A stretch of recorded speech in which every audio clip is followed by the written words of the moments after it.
El H1 que era el líder terminó pagando 2 años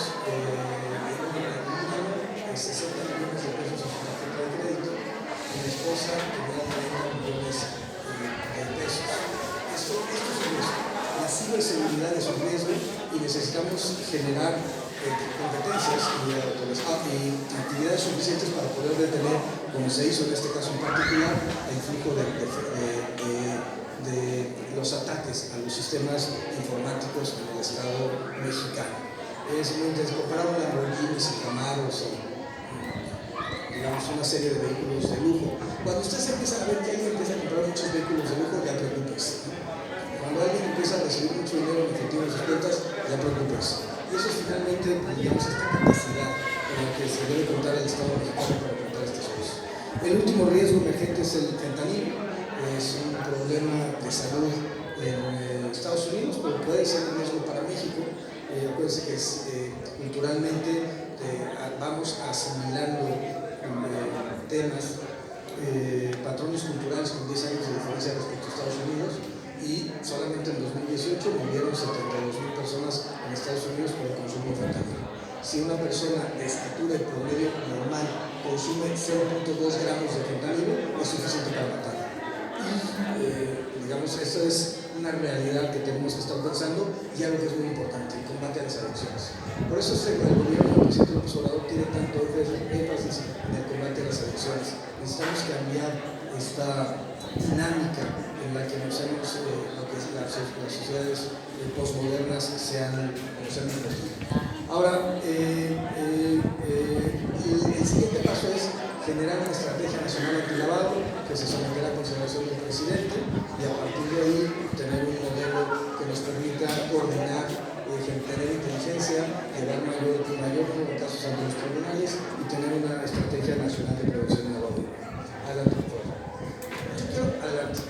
Esto es un poco nada más el desglose de cómo estamos, qué hacemos en la unidad de inteligencia financiera. Estos son los datos al 15 de enero de 2020. Habíamos presentado denuncias en 2019, 160 denuncias ante la Fiscalía General de la República. Pero lo importante, o lo que yo quisiera llamar la atención, es los depósitos. Estamos hablando de que las denuncias abarcan 317,000 millones de pesos en depósitos y 286,000 millones de pesos en retiros. Más de 2,000 millones de dólares, 2 billones de dólares dirían ellos, en depósitos, y 2,320 millones en retiros, es decir, 2,320 millones en retiros, según la terminología que utilizan los norteamericanos. Estos son solamente de 160 casos. Pues la pregunta es, las dimensiones del lavado, ¿a qué alcance nos llevan en la región de América Latina y en México en particular? Adelante, por favor. El número de sujetos bloqueados totales en 2019 son 1,371, en cuentas fueron 12,074 en 2019, estamos apenas iniciando 2020, y en montos lo bloqueado fueron 4,554 millones de pesos y 52 millones de dólares. Aquí hay una discusión también muy importante que se dio recientemente en la Cámara de Diputados respecto a qué hacer con esos montos, qué hacer con ese dinero. Hoy, la problemática que tenemos en el país es que hoy todo ese dinero, esos 4,500 millones, se lo quedan los bancos. Claro, no le van a dar interés a la persona que le congelaron las cuentas, pero el dinero se lo quedan los bancos. Yo he sido de la idea de que necesitamos que, además, digamos un caso particular, una cuenta de una persona vinculada con cartas de riesgo de 2 millones de dólares que nadie fue a reclamar. A la fecha nadie la ha reclamado. ¿Por qué, por ejemplo, esa cuenta no pasa al Instituto para devolver al pueblo lo robado, a la Tesorería de la Federación, si nadie la ha reclamado? Hoy en día esto no se puede hacer. Por tanto, lo que necesitamos seguir haciendo y construyendo es un diseño normativo que nos permite utilizar ese tipo de recursos. Estamos hablando de 4,500 millones, no es una cantidad menor, yo creo que es una cantidad significativa, que podría ser utilizada en otros temas, en programas sociales o en algo adicional. Adelante, por favor. Formamos parte del grupo Egmont, por tanto, ahí pueden verse el número de peticiones que hemos hecho, los solicitudes de información que nos han pedido, que hemos recibido. Adelante, por favor. Y esta es la actividad en cuanto a los juicios de amparo y los reportes de petición ante la Fiscalía General de la República. Este ha sido el año pasado fue el año de mayor intercambio de información con la Fiscalía General de la República, 631 expedientes que fueron analizados en su situación financiera y remitidos a la Fiscalía para su judicialización. Recientemente ha habido renuncias importantes, un líder sindical, un exministro. Creo que estas renuncias nos ayudan a combatir la corrupción. Sin embargo, si queremos combatir la impunidad, la única salida es que todos los casos lleguen ante los tribunales y que sean los jueces, porque en cualquier democracia, somos una democracia, los jueces los que resuelvan en última instancia, pero que las personas lleguen ante los tribunales. Eso creo que es la parte que hace toda la diferencia en la construcción de esto que denominamos Estado de Derecho. Adelante, por favor. Adelante. Estos son algunos casos, todos son públicos, yo hago audiencias públicas, además son del dominio público, hay libros escritos sobre ello. Yo tengo un libro que se llama Sin filias ni fobias, Memorias de un fiscal incómodo, no es promoción, pero si alguien lo quiere buscar, me divertí mucho haciéndolo. Y el primer capítulo, por cierto, habla sobre esto, sobre el caso de Odebrecht. Adelante, por favor. Pero lo que yo les quiero mostrar es lo que hacemos, es esta parte. El asunto es público, por tanto no hay violación al debido proceso ni a la presunción de inocencia. Yo tuve audiencias públicas, son en el Poder Judicial de la Federación, en el sistema acusatorio, las audiencias son de naturaleza pública. Y bueno, pero lo que yo quiero llamar aquí es las redes que se dan en los temas vinculados con corrupción. El punto central, la figura en azul, lo que está rodeado de azul, un círculo azul con un sujeto adentro, es Emilio Lozoya. Y a partir de ahí se inscribe todo el sistema. Bueno, Emilio Lozoya y yo no somos amigos, digamos, básicamente nos llevamos a denuncias. Yo lo he denunciado 4 veces entre a mí, entonces esa es la tónica. Pero es interesante cómo traslada recursos. La persona que está a su derecha es la esposa, después hay una empresa que distribuye recursos y evade impuestos en México, que a su vez su socia perteneció al Consejo de Altos Hornos de México, y Altos Hornos de México termina mandando $3.8 millones a una empresa filial del grupo Odebrecht, que a su vez manda ese dinero a una empresa constituida en Suiza llamada Tochos. Esa empresa constituida en Suiza llamada Tochos había recibido, con la liquidación de otra empresa llamada Latin America Holding Capital, el dinero que Odebrecht había depositado a las cuentas de Emilio Lozoya en Islas Vírgenes. Y por tanto se hizo la transferencia a Suiza. Y de Suiza se empezaron a hacer transferencias a la señora Emilio Lozoya, a su hermana, entre otras personas. Hasta que ese dinero, los $3.8 millones, sirvieron para comprar una casa en Lomas de Chapultepec, en la Ciudad de México.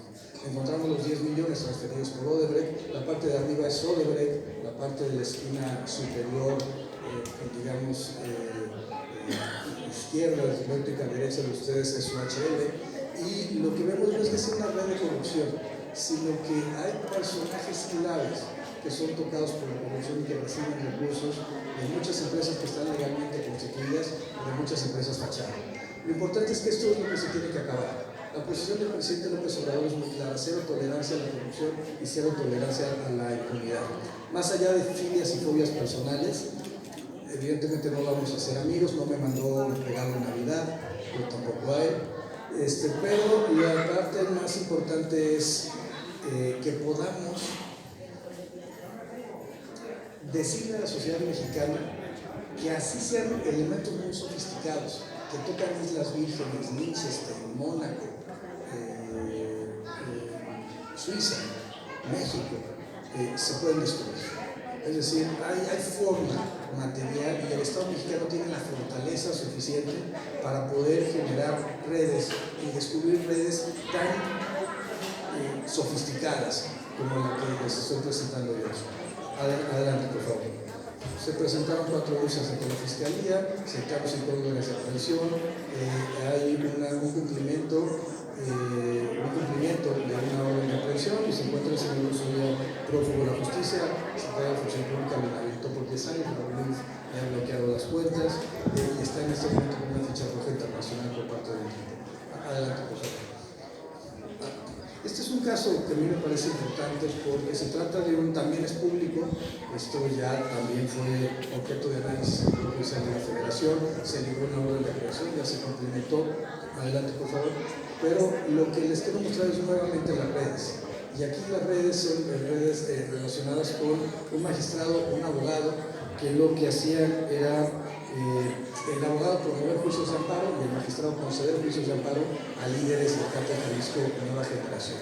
La adquisición de vehículos de lujo, 11 vehículos de lujo, evidentemente la evasión fiscal, porque el despacho del abogado no estaba dado de alta en el sistema fiscal mexicano, y sobre todo el tipo de pago. Para este magistrado, el magistrado que es detectado, se le detectaron 50 millones de pesos en sus cuentas adicionales, en su cuenta del Consejo de la Judicatura Federal, adicionales a lo que recibía. De esto hay también que decir que, adelante por favor, fue denunciado ante la Fiscalía, ante el Consejo de la Judicatura, el Consejo de la Judicatura suspendió el cargo, lo citaron en la lista SOFA del Departamento del Tesoro de Estados Unidos, se cumplimentó la orden de aprehensión con base en una carpeta de investigación que judicializó la Fiscalía Anticorrupción. Es decir, no fue delincuencia organizada, fue anticorrupción la Fiscalía que pudo obtener la orden de aprehensión para este caso en particular, y eso es muy relevante, porque significa que los sistemas anticorrupción sí pueden funcionar siempre y cuando haya voluntad para echarlos a andar. Yo creo que 2 elementos: voluntad política, que es indubitable del presidente López Obrador, y 2, diseños institucionales y demás. Es decir, que se generen diseños institucionales que sí permitan que haya cumplimiento de las labores, en este caso de fiscalización o de investigación. Adelante, por favor. Esto también es un caso de grave violación desde el punto de vista de los derechos humanos. Adelante. Es una red de trata de personas. No sabemos cuántas mujeres. Hay quien habla de 2,000 mujeres tratadas. No sabemos cuántas han sido. Lo cierto es que eran jóvenes brasileñas, colombianas, venezolanas, que eran traídas a México con engaños, les decían que iban a ser actrices o modelos, y las terminaban quitándoles el pasaporte, encerrándolas en un departamento, les tomaban fotografías semidesnudas y subían las fotografías a una página de internet que era el mecanismo de contratación por parte de los clientes. Los clientes pagaban por 2 días, o en efectivo a la víctima le daba el dinero al tratante, porque además el tratante las obligaba a que pagaran el boleto de regreso, la comida, el boleto de ida, de venida a México, mejor dicho, de subir la fotografía a la página de internet. Y la otra vía es que hacían transferencias a empresas fachada, y las empresas fachada pagaban sueldos y salarios al tratante de las personas que se encargaban de vigilar que las jóvenes no se escaparan. Había 3 órdenes de aprehensión con el sujeto no lo localizaron. Se le localizó por movimientos financieros, en el momento que se detectó que quería adquirir un bien inmueble en el estado de Quintana Roo. La policía se fue hacia la zona, hoy Guardia Nacional, con la Procuraduría General de Justicia de la Ciudad de México, que tiene los órdenes de aprehensión, con la UIF, y el tipo sale, lo están esperando, sale de su infraccionamiento, lo detienen, le dicen que se habían tenido el registro del robo de una camioneta idéntica a esa, lo bajan y entonces le piden que se identifique. Se identifica con una credencial de elector falsa, que es otro delito, el registro federal de electores, y luego le dice el policía: ahora no, usted no es tal, usted se llama fulanito de tal, venga, dígale a sus acompañantes que se vayan, usted venga, se sube a la patrulla conmigo y en la patrulla nos ponemos de acuerdo. El tratante lo que hace es despedir a sus compañeros, se sube a la patrulla, en el momento que se sube a la patrulla, la esposa, la Guardia Nacional, y de ahí al aeropuerto, de ahí al Ministerio Público, de ahí al centro penitenciario, y hoy en día se mantiene ahí sujeto a proceso penal. La gran pregunta, y volviendo al tema de corrupción, es ¿qué debió de haber vivido este tratante para que le pareciera normal que un policía le dijera nos ponemos de acuerdo en la patrulla? Entonces, finalmente esto es evidentemente temas de corrupción previa, que es lo importante que se puedan ir atacando de manera relevante. Adelante, por favor. Aquí los montos era dinero que se iba a Estados Unidos, Cuba, Colombia y Panamá, pagos en efectivo a empresas de giro automotriz, había transferencias de bitcoins, de monedas virtuales. Realmente un tema importante, adquisición de bienes inmuebles, productos de la delincuencia organizada. Adelante, por favor. Adelante. Este es un tema donde también es público, hay órdenes de aprehensión ya vigentes, en espera de ser implementadas, que tienen que ver con el cártel Santa Rosa de Lima.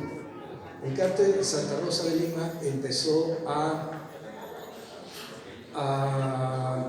operar con el robo de hidrocarburos y después se fue modificando hacia el tema del tráfico de drogas y después al secuestro y a la extorsión. Pero ¿cómo hacían para lavar el dinero? Esa es la parte importante. Se constituían empresas, la esposa del marro por un lado y por otro lado la novia, ambas tenían empresas que compraban trailers, compraban vehículos y después eran contratadas por parte de los grupos de la zona. ¿Por qué es importante resaltar esto? Eran mucho más baratos, compraban trailers, compraban vehículos y se dedicaban al transporte. ¿Por qué eran más baratos que la competencia? Por algo muy sencillo. Eran más baratos porque se robaban el hidrocarburo y les salía gratis. Entonces era competencia desleal para las personas de la zona y además estábamos en presencia de un tema de robo de hidrocarburos y de delitos contra la salud. En este momento, se encuentra adelante por favor, son los montos que fueron bloqueados, casi 221 millones más 696 millones en 58 personas bloqueadas tanto físicas como morales. Se encuentran denunciados evidentemente con las órdenes de aprehensión. Adelante, por favor. El populismo en América Latina. Este es un tema que a mí me preocupa como ejemplo de los temas de lavado de dinero, porque el populismo en América Latina es un caso en donde se desvían recursos para una campaña electoral. Adelante, por favor.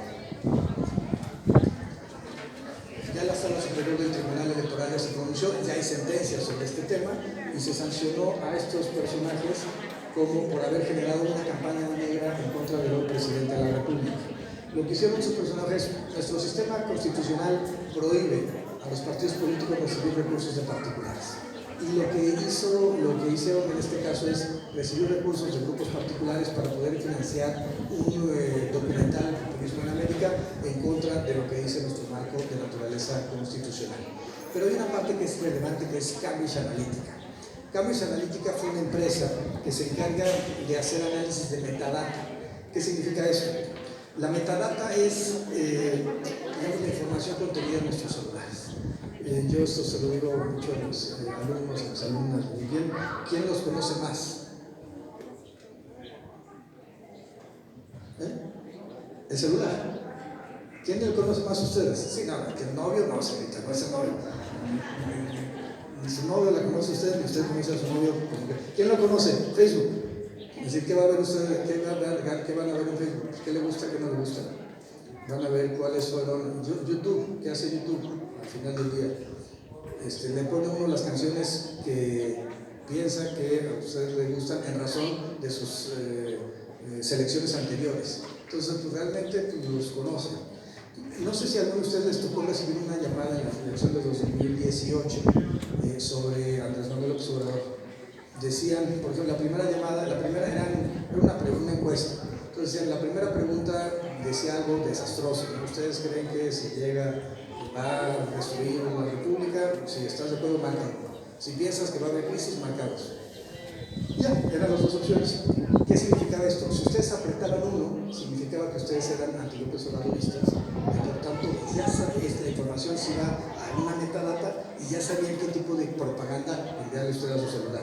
Si apretaban dos, significaba que eran, digamos, no tenían una definición información y entonces tenían que buscar otro tipo de información o de propaganda para inducir su voto. Si ustedes colgaban, significaba que eran López Obradoristas y por tanto necesitaban otro tipo de información. Este análisis de metadata es un análisis que Cambridge Analytica lo llevó en la elección de Brexit en Inglaterra y lo llevó a la elección de Trump en Estados Unidos. Y en México se pagó a Cambridge Analytica por generar un modelo de este tipo. ¿Cuál es el tema? Pues finalmente pues, es una afectación a algo que es fundamental, que es el derecho al ejercicio de voto libre. Yo lo que les diría en este punto en particular, atendiendo al pensamiento de un autor israelí, Noah Yuval Harari. Harari, en su libro de Homo Deus, lo que señala es que estamos viendo una transformación de la sociedad y llega a jugar al final. Al final dice, bueno, ¿con quién? ¿Cuál es la mejor decisión que puede tomar una persona? La que una computadora de inteligencia artificial le diga. Esto evidentemente rompe la idea de individuo, la idea de racionalidad de la modernidad, todo el pensamiento de ilustración. Pero lo que sí nos dice es que, ojo, él lo está llevando al extremo y caricaturizando. Dice, ¿con quién se tiene que casar? Pues con que le diga la computadora, luego cometemos errores, ¿no? Pero el punto es, el punto central es la información se encuentra aquí y cualquier persona que se meta aquí en sus teléfonos puede tener muchos más datos de su vida que lo que ustedes piensan. La información que incluso ustedes pensaban que habían borrado permanece o hay forma de obtenerla. Es decir, se trata de una mutación a lo que conocemos como el derecho a la intimidad o la vida privada, producto de las transformaciones tecnológicas en algo que él denomina el dataísmo, el profesor Harari. Por cierto, hablando de Harari, hay otro libro de él que se llama En defensa de la ilustración, que es fabuloso, que es una discusión en torno a la ciencia, al progreso, a las ideas de la ilustración. Creo que vale la pena retomarlo, ¿no? Pero bueno, regresando, adelante por favor. Mi punto es, adelante por favor. Fentanilo, adelante, estos son casos de fentanilo localizados, en este caso en particular en Lázaro Cárdenas, Michoacán, con la Secretaría de Marina, precisamente por la introducción de transferencias internacionales a Hong Kong, a China y Taiwán, y temas vinculados con la importación de cloruro de amonio. Adelante, por favor. Este es un caso también similar sobre fentanilo en Culiacán, respecto a introducción nuevamente de cloruro de amonio, y con la labor de la Secretaría de Marina, que logró las detenciones en este caso en particular y la judicialización de las carpetas de investigación por parte de la Fiscalía General de la República. Adelante, por favor. Adelante. Y este es un caso, digamos, que quisiera plantear como ejemplo de lo que se conoce en el ámbito internacional como el Trade-Based Money Laundering. Significa, también este es un caso ya denunciado, bloqueado, pero este es un caso de personas de nacionalidad china muy interesante que importan calzado para leer una foto. Lo hacen en términos mucho más baratos que la producción del propio calzado, por tanto no les interesa venderlo. Sin embargo, lo más interesante de esto es que estas empresas, que son una serie de empresas, insisto, vinculadas con personas de nacionalidad china, es los depósitos que reciben en efectivo. Ustedes pueden ver la fotografía de abajo, que es el inmueble, esto insisto, ya se encuentra bloqueado, denunciado, etc. El inmueble, ese inmueble recibe 500 millones de pesos en depósitos en efectivo al mes. Eso, en buen español, se llama lavado de dinero. Adelante, por favor. No estamos exentos y por tanto la primera pregunta es ¿qué es lo que necesitamos, qué es lo que debemos hacer? Los casos que hoy expuso son casos públicos, todos se encuentran judicializados, todos son órdenes de aprehensión y lo que prueban es que de alguna forma esto funciona. Funciona porque son tiros de precisión respecto a información que los bancos hicieron. Yo creo que también lo que necesitamos pensar es qué tipo de país queremos. La gran ventaja del momento histórico que vivimos en este momento es que México requería una sacudida institucional. Es decir, las cosas no podían funcionar como estaban funcionando y era momento de un cambio y una adecuación y una adaptación de la forma de hacer política o de ver las cosas o de tener la administración. Un poco utilizando la expresión del presidente, transformar la vida pública de México ya en un imperativo, era algo que teníamos que hacer como sociedad mexicana, en virtud de que si no es por las vías institucionales, entonces las democracias entran a veces en periodos de crisis institucional.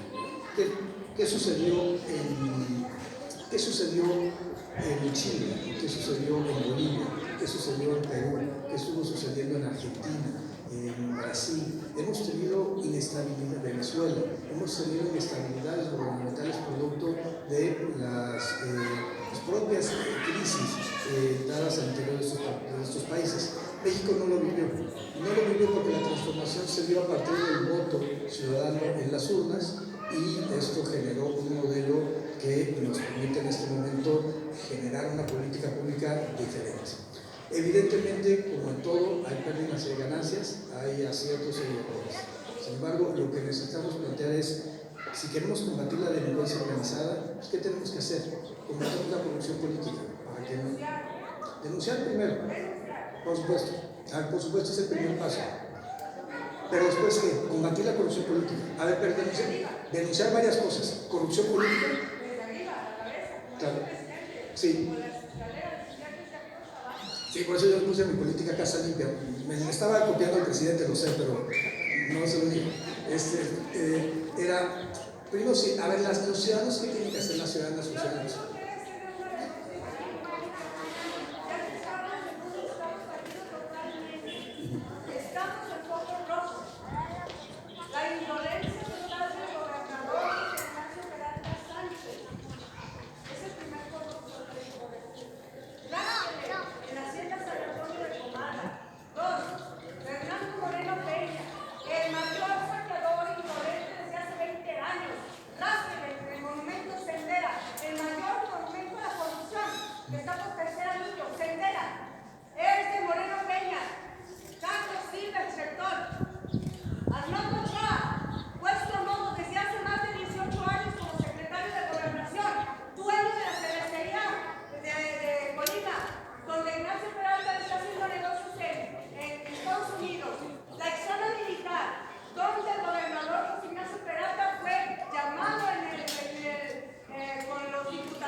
Hagamos una cosa. No, a ver, vamos a platiquemos. Déjame nada más terminar y si quieren platicamos usted y yo y me hace la entrega de la información que quiera.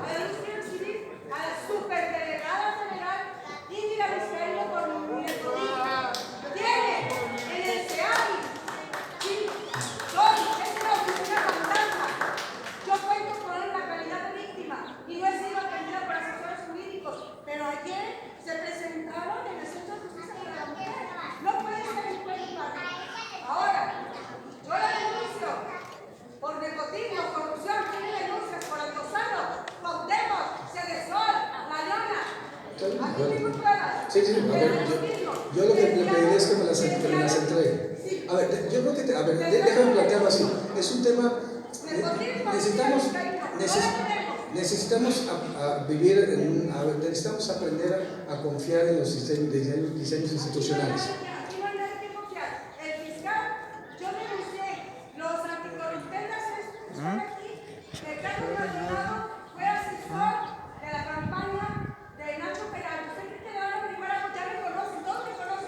Hagamos algo, a ver, no, déjenme terminar. Me firmó, aquí está el doctor Torrejón, me firmó para que no vendiera Nacho Peralta a la zona militar y ya la vendió el parque regional, vendió los toboganes. Hagamos algo. Hagamos algo, a ver, déjenme nada más terminar, sí, y yo les espero al final perfecto de que me pueda hacer la entrega correspondiente. Hay que, primero, seguir los procedimientos, segundo, confiar en las instituciones y, por supuesto, denunciar. Pero déjenme cerrar. La idea es, al final, dos cosas. Yo plantearía dos cosas. Primero, necesitamos tener una política criminal de Estado. Y eso implica coordinación y colaboración con los poderes, implica entender, con los estados, con los municipios, e implica entender que una política criminal de Estado pasa por seguridad pública, pasa por temas relacionados con la prevención del delito, pasa por los temas de procuración de justicia, donde necesitamos homologar todos los procedimientos. Cuarto, la impartición de justicia. Los jueces, las juezas deben darse cuenta que forman parte de una realidad social y que sus sentencias al final del día terminan impactando. Y quinto, la ejecución de penas. Una política criminal de Estado tiene que ver con esos 5 enfoques. Y yo le diría, si queremos combatir en serio con la delincuencia, tenemos que enfrentarnos en varios elementos.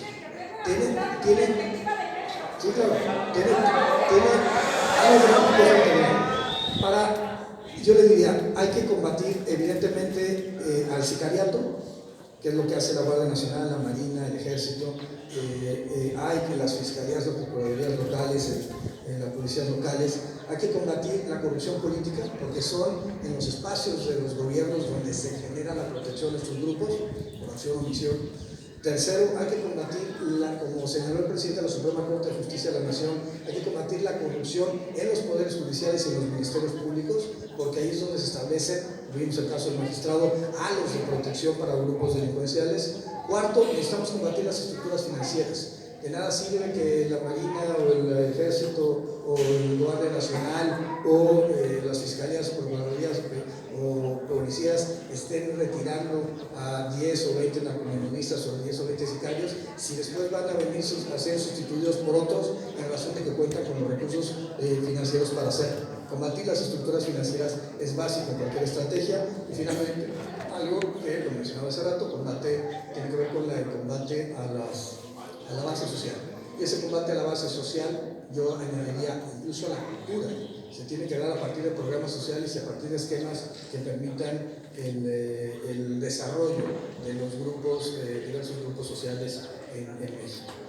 Al final, lo que tenemos aquí en juego es una apuesta por algo. Mario Benedetti, un poeta uruguayo ya fallecido, tenía un poema fantástico que hablaba sobre grietas, que dividía a los seres humanos, entre pequineses y moscovitas, llegaba a decir franceses y no franceses. Pero al final de la frase de la poesía decía algo así como la mayor diferencia es la que existe entre maravilladores y desmaravilladores. Y el punto central era que, ¿de qué lado? La pregunta que formulaba Benedetti es, ¿de qué lado de la grieta quieren ustedes poner el pie? ¿De qué lado queremos estar? Yo les diría que hay un proverbio náhuatl, perdón por citar un proverbio náhuatl, pero que dice que la tierra será lo que son sus hombres. Hoy diríamos los seres humanos, las personas, hombres y mujeres. Yo creo que Colima es un gran estado de razón de los hombres y las mujeres que lo conforman, y debo decirles que me siento muy honrado de estar aquí. Desde las culturas clásicas, lo podemos leer en Cicerón, lo podemos leer en Sócrates, más bien en Platón, refiriendo a Sócrates. El honor es uno de los sentimientos más bellos de la especie humana, porque